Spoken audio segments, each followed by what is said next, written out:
Bienvenue dans cette nouvelle édition du Morning News. Voici les titres de l'actualité. Le 31 décembre 2017, des milliers de Rwandais qui ont fui leur pays avant 1998 vont perdre leur statut de réfugiés, notamment en Ouganda, en Zambie et au Congo. Les autorités du pays assurent avoir pris les mesures nécessaires pour garantir leur rapatriement.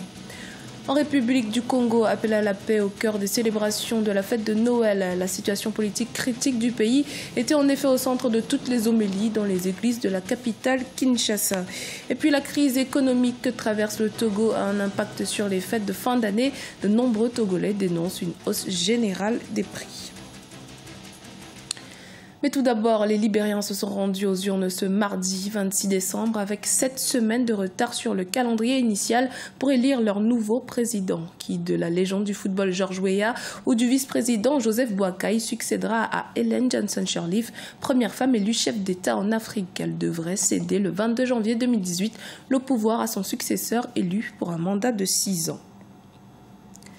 La cessation du statut de réfugié approche pour les Rwandais. Dès le 1er janvier 2018, des milliers de réfugiés rwandais vont se retrouver en situation irrégulière et risquent d'être rapatriés de force au Rwanda. Jusqu'ici, près de 15 000 réfugiés rwandais ont pu regagner leur pays en 2017 grâce aux efforts du gouvernement rwandais avec le concours du Haut-Commissariat aux réfugiés. Les précisions dans ce reportage ont au correspondant Fratenda Kiaisenga. Au Rwanda, la clause de cessation du statut de réfugié rwandais prend effet dès le 31 décembre 2017. Selon les chiffres du Haut-Commissariat des Nations Unies pour les réfugiés, à peu près 15 000 réfugiés rwandais sont rentrés au pays en 2017 et près de 3,5 millions depuis 1994. Le gouvernement rwandais, depuis quelques années, estime qu'il n'y a plus de raison pour ses ressortissants de vivre à l'étranger et quelques efforts ont été ménagés pour encourager ces derniers à rentrer.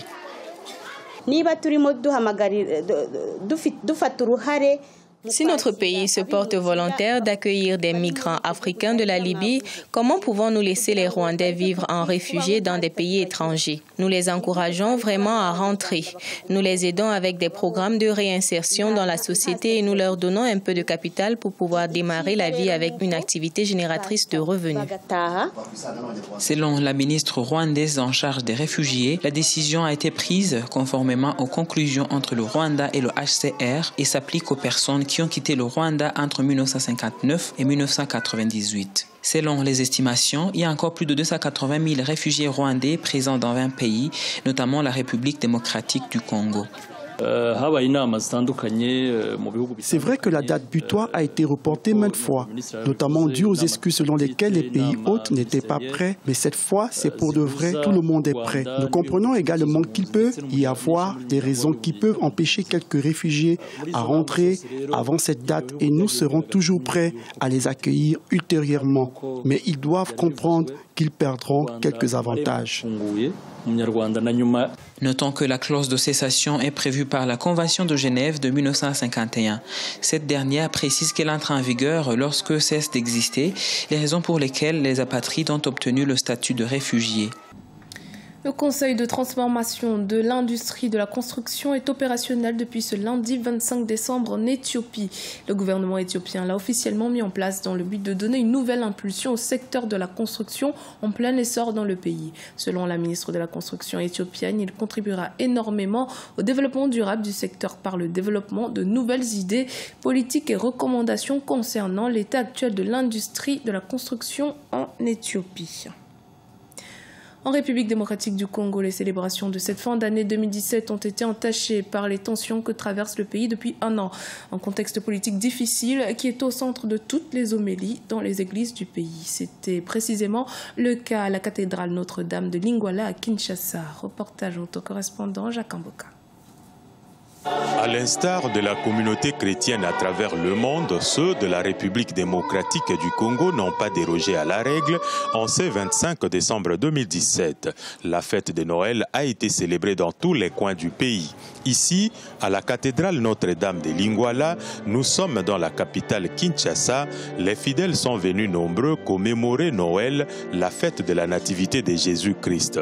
Le cardinal Laurent Mosengo, l'archevêque de Kinshasa, a axé son homélie sur la paix. Noël, c'est le mystère de l'amour. Gloire à Dieu au plus haut des cieux et paix aux hommes qui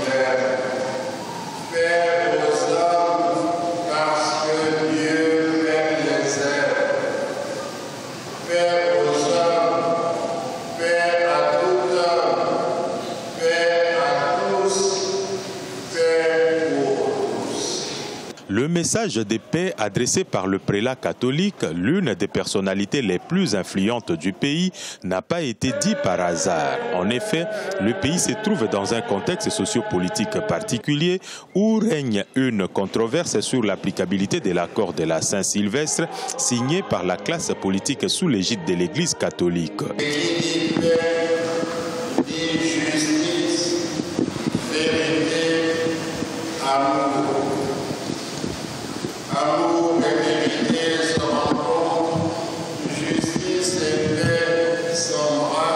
Pour les observateurs, le message de l'archevêque de Kinshasa est un appel à la responsabilité adressé aux Congolais dans un contexte où le mouvement des laïcs catholiques, appuyé par plusieurs partis de l'opposition, a lancé une marche le 31 décembre 2017 pour exiger l'application intégrale de l'accord de la Saint-Sylvestre.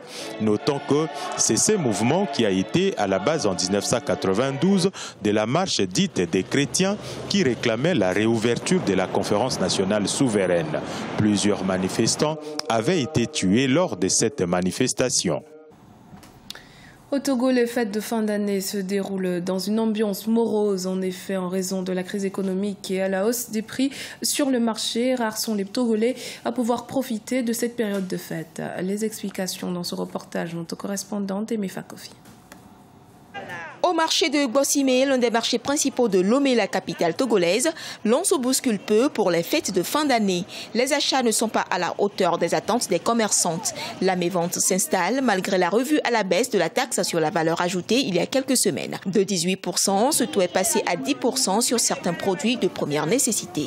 Il y a de l'argent dans le pays, mais une partie s'en est accaparée. Nous avons faim, nos maris ne trouvent pas de travail. C'est nous les femmes qui nous occupons maintenant de la maison. Enlever les vieux des administrations pour que les jeunes puissent trouver du travail.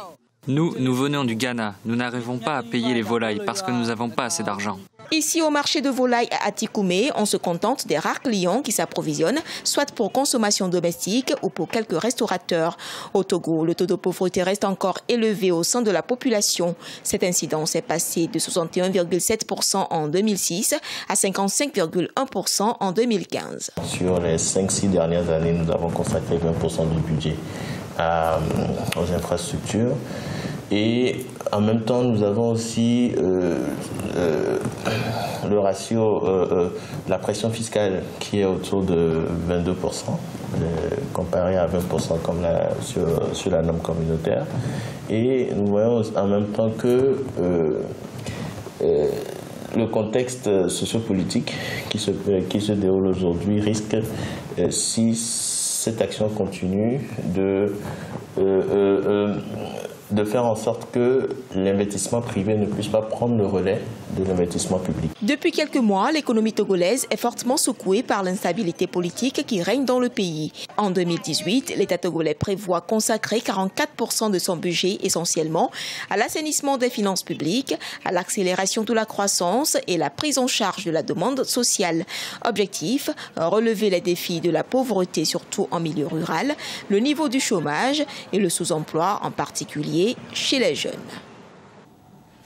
Dans l'actualité également, le secteur touristique kényan toujours en progression malgré les récentes tensions politiques. En effet, le nombre de touristes arrivés au Kenya au cours de la période achevée en septembre 2017 a augmenté de 10% par rapport à la même période en 2016. Le secteur du tourisme kényan bénéficie de perspectives prometteuses pour 2018.